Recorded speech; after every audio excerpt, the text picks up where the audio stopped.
এই চলে এলাম বাড়ি। সকাল সবাই রেডি হয়ে গেছে ঘুরতে যাওয়ার জন্য। আর সকাল সকাল বলতে অনেক ভোরেই উঠেছি। তারপরে কালকে রান্না করে রেখেছি, আজকে ট্রেনে যেতে যেতে খেতে খেতে যাব। আর এই যে আমাদের সব গোছগাছের জিনিসপত্র, একটু পরেই বেরিয়ে যাব।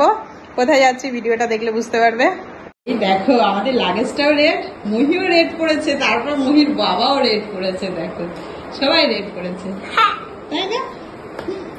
কর্মব্যস্ত জীবনে এরকমই হয়, নিজের বাড়ি যাব অথচ কতদিন থেকে আমাদের অপেক্ষা করতে হয়। মেয়ের স্কুল ছুটি হবে, হাজবেন্ডের অফিস ছুটি থাকবে, তবেই আমরা বাড়ি যেতে পারি। তো ফাইনালি আজকে আমরা যাচ্ছি আমাদের সেই কলকাতার ফ্ল্যাটে। 6 মাস পর ওখানে যাওয়া হচ্ছে।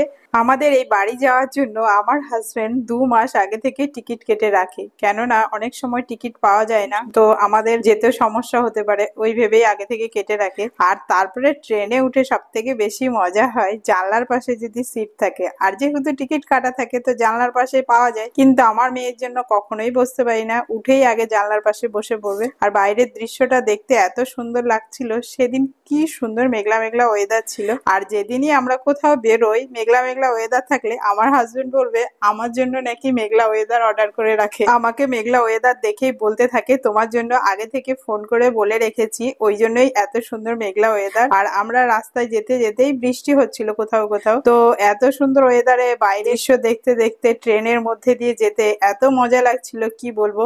তবে লোকাল ট্রেনে উঠলে যেমন ঝাল মুড়ি এটা ওটার হট্টগোল থাকে, কত হকারদের হইচই থাকে, ওটার মজাও যেমন আছে, তেমনি এক্সপ্রেস ট্রেনে বসেও একদম নিরিবিলিতে আসা, এটারও মজা একটা অন্যরকম। ছোটবেলা থেকে যেখানে যেতাম লোকাল ট্রেনের ভিড় ভাট্টার মধ্যে দিয়েই যেতাম, কিন্তু বিয়ে হওয়ার পরও লোকাল ট্রেনে আমার হাজবেন্ড নিয়ে যেত। মেয়ে হওয়ার পর থেকে আমার হাজবেন্ড যেন মেয়েকে রাজরানী করে রাখে, যেখানেই যাই এসি ট্রেন ছাড়া টিকিট কাটে না। এটাই বলে বাবার মানে মেয়ের প্রতি ভালোবাসা। তো দেখো যখন ট্রেনে আসছিলাম আস্তে আস্তে দেখছিলাম কৃষ্ণনগরের আগে এত সুন্দর রজনীগন্ধা দেখা যাচ্ছিল, তো দেখে মুগ্ধ হয়ে গেছি। তারপরে ট্রেন থেকে নামলাম, নেমে যখন টোটো ধরে বাড়ির দিকে আসছি তখনই হলো সমস্যা বলতে সেদিন ছিল নীল ষষ্ঠীর পুজো, আর সেই দিনই রাস্তায় পুজো হচ্ছিল।